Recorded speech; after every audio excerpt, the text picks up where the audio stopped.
Good morning. It has been reported that discrimination against Chinese Australians has increased following the worsening of relations between Australia and China. This trend demonstrates that ill feelings towards another country will inevitably lead to antipathy towards its people. Even though Australians are generally fair-minded and discerning, there are exceptions, and having a media unsympathetic towards China has not helped. I have come across Chinese Australians who try to plead, "Don't blame us, we are not China." I do not think that is either an effective response or a good understanding of the situation. I believe a fair and helpful approach should be, don't blame China. I feel China is very much misunderstood and unfairly vilified, and poor relations with China is not only bad for Chinese Australians, but also not in Australia's interest. In my observation, the current deteriorating situation began from 2018, when our former Prime Minister Malcolm Turnbull banned Huawei, a supplier of telecommunications equipment, claiming without evidence that it threatens Australia's security. I noted he made that announcement even ahead of other countries and called upon others to do the same. I do not know whether Australia had greater insight in Huawei than the rest of the world, or whether Australia had been inspired to be the forerunner in a game of big power rivalry to aim at curbing China's technological growth, as we have now seen in actions such as America's denial of chips and semiconductors to China.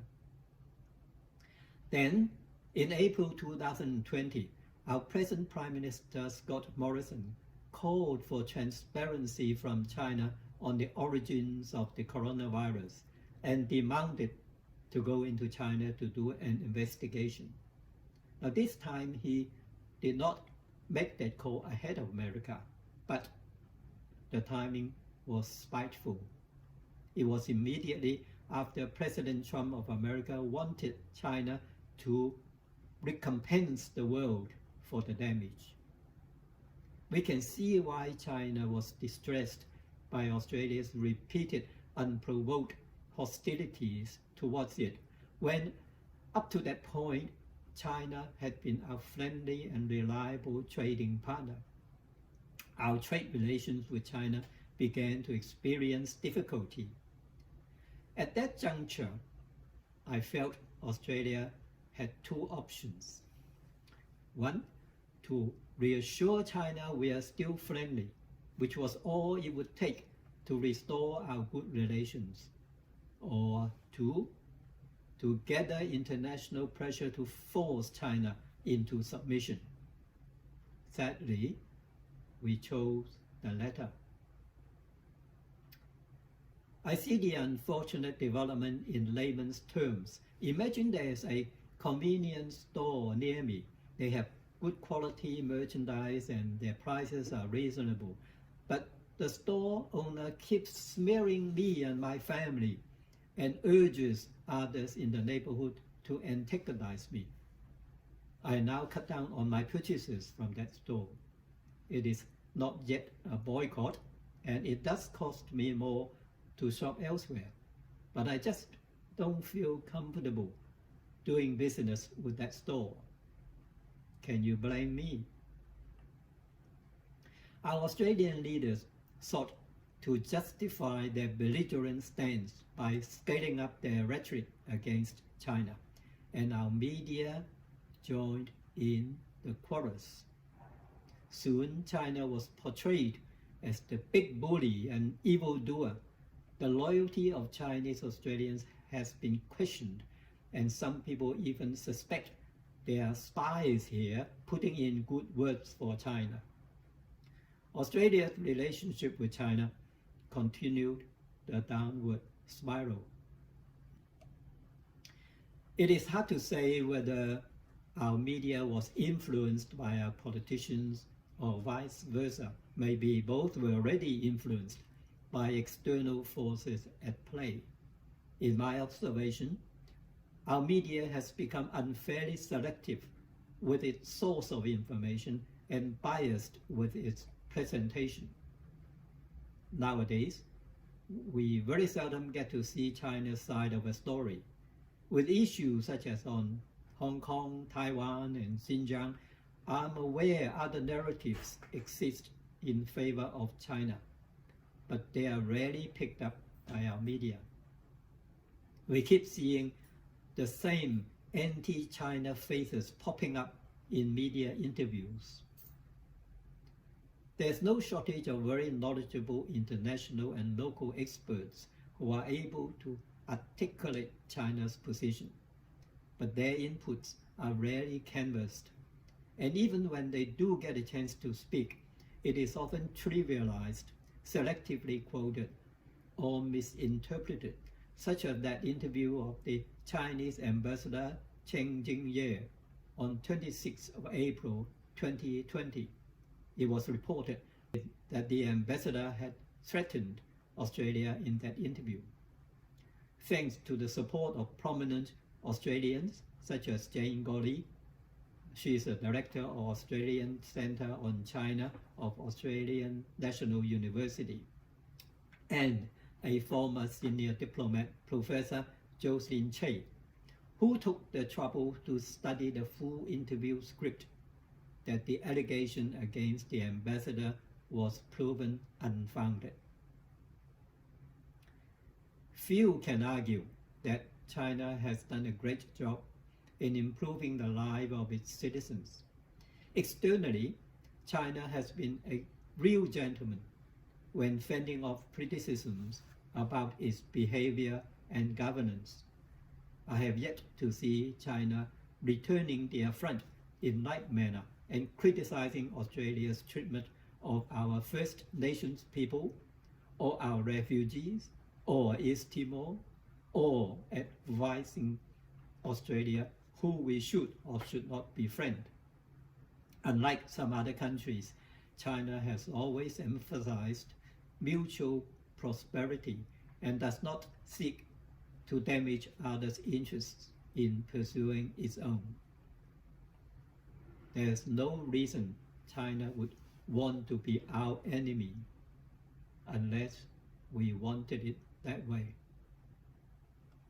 Not long ago, our government department reported that their computer was hacked. A reporter interviewed a spokesperson who said that he suspected it was China's doing.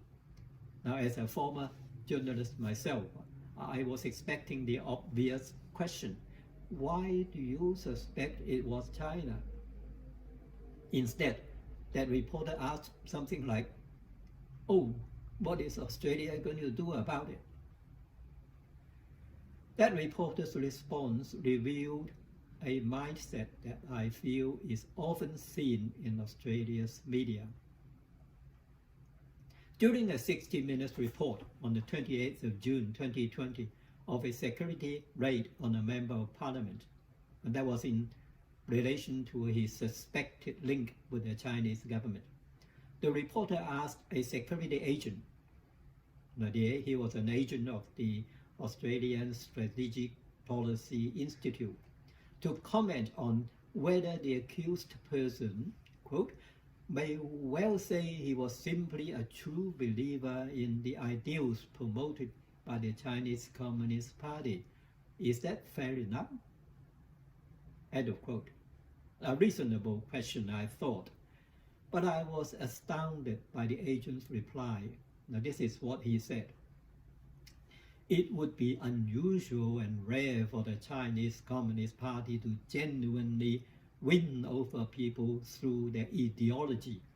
It often operates by coercion or inducement. Unquote. I accept that a national security agent can be prejudiced, but I do worry about him not knowing that China is among the highest ranking in the world for endorsement by its citizens. Fortunately, not all of our leaders follow the media blindly. In November 2019, our former Prime Minister Paul Keating accused the Australian media of hysteria and accused our security agencies of undermining the flexibility of Australian diplomacy. Mr. Keating's view was echoed by Dr. Stephen Fitzgerald. Now, he was Australia's first ambassador to China. He said in May 2020, there is a very, very strong anti-China push coming from certain agencies in Canberra, and it is simply ideological. Simply ideological. He continued, in my view, it is mindless in terms of our overall interests. End of quote.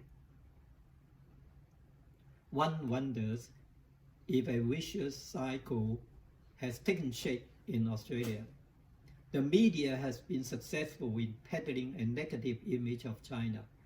It emboldens our politicians who scramble to prove that they are not weak against China. Politicians appoint people of similar mindset into the security arena, which generates more anti-China narratives to feed to the media. Now that cycle just keeps on feeding on itself. The Australian public has been led to turn against China, and not many politicians now have the courage to break free of this cycle and steer us back to the right path.